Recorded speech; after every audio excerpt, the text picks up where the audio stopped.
Hello, I'm Peter Lacey from Whole Systems Partnership. I'm going to give you a quick guide to the cohort model for end-of-life care in community settings. The model has been developed in partnership with the National Programme for End-of-Life Care Services, East Midlands SHA Workforce Team and Skills for Health. Together with associated briefing material, it's accessible via the National End-of-Life Intelligence Network or from the National Programme website. This short video will explain some of the background to the cohort model and will then take you through one of the examples that you can find in the associated workbook. The model can help to answer 5 strategic questions. What's the extent of end-of-life care needs in a given population over time? What's the impact of early recognition of end-of-life care needs on resources and workforce? What are some of the financial and workforce implications of providing alternatives to dying in hospital? How does the recognition of different trajectories of need inform end-of-life care needs? And what are the combined effects on the community workforce of these changes? We also need to be clear about what the model doesn't do. It's not a predictive model, so it doesn't operate at an individual patient level. It also doesn't provide a comprehensive costings methodology for end-of-life care services, although it makes a contribution to identifying costs for community workforce. And it doesn't also use local data at this stage, although local assumptions about the existing service model and future aspirations are accommodated. The basic structure of the model reflects 3 stages of need: early, mid and late. Because the model covers the whole of the last year of life, there's also recognition of people whose needs could not be reasonably identified until part-way through that last year. The model then distinguishes across the bottom those whose needs are not identified, and across the top a pathway of people whose end-of-life care needs are recognised. Finally, this framework is applied to 5 different trajectories of need.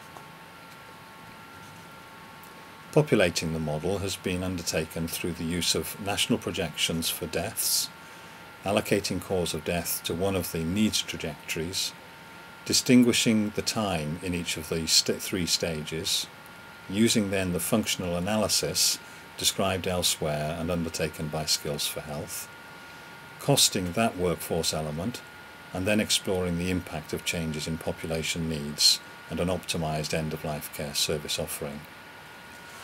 The dynamic elements of the model play out the underlying demographics, shifts in the period of support at different stages of need, and then the increased likelihood of early recognition and increased provision of alternatives to dying in hospital. We're now going to look at the workbook and the associated model. The contents page of the briefing material shows the breadth of support available to help you use the tool. We're going to use the workbook section to look at improved early recognition of end-of-life care needs. The workbook introduces you to the subject, provides a step-by-step guide, some illustrative model outputs, and then a place to record your own assumptions and insights having used the tool. This is the home page for the cohort model. The workbook provides a 7-step guide to exploring the impact of improving early recognition using the cohort model. It first suggests that you toggle through the graphical outputs on the home page to page 7.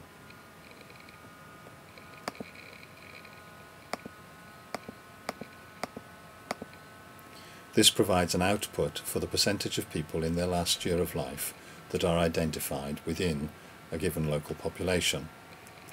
If we run the model, this establishes a do-nothing scenario, a default position of approximately 17% of people in their last year of life having their needs identified. You can then navigate to each trajectory home page to compare this for different needs.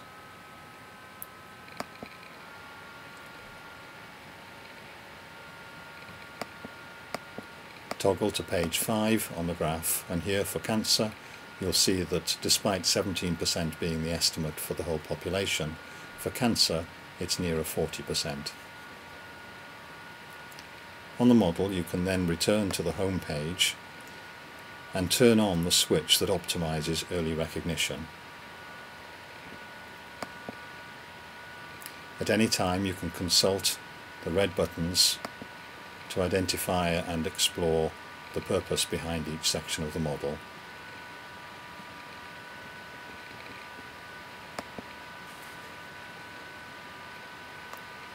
Rerunning the model with the optimized early recognition switch on gives you an alternative scenario and sees the percentage of people whose needs are recognized rise to 40%.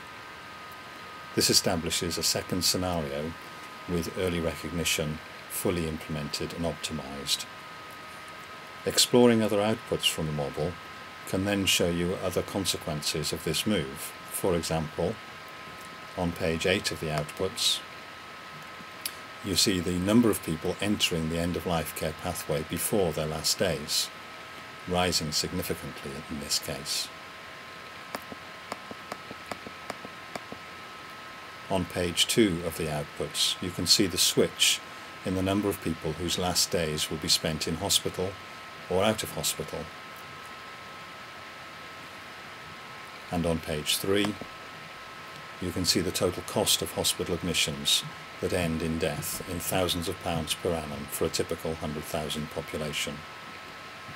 Here we see how early recognition and discussions about end of life can improve choice at end of life.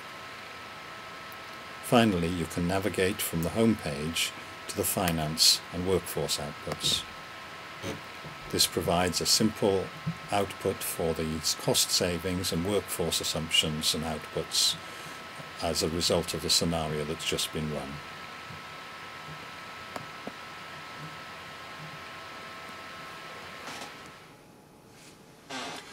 We believe that the benefits that you'll get from using the cohort model will be providing a clear statement of potential end-of-life care needs in a way that helps local partners to develop a joint understanding and a common approach to system redesign. It will also demonstrate the dynamics of this system in a way that helps to identify the opportunities from service improvement. And finally, it will provide a framework and a language that can help in the collection of information and data to improve your understanding of this system of care. All the material that you will need to use the model is available on the Intelligence Network website, and work to refine the model and to publish new versions over the coming year are already in hand, and you can receive news of this by registering on the National Programme website for general news updates. The National Programme and the WSP team are also working with localities to calibrate the model to local demographics and service baselines. If you'd like to be part of this process, please do let us know. Thank you for listening.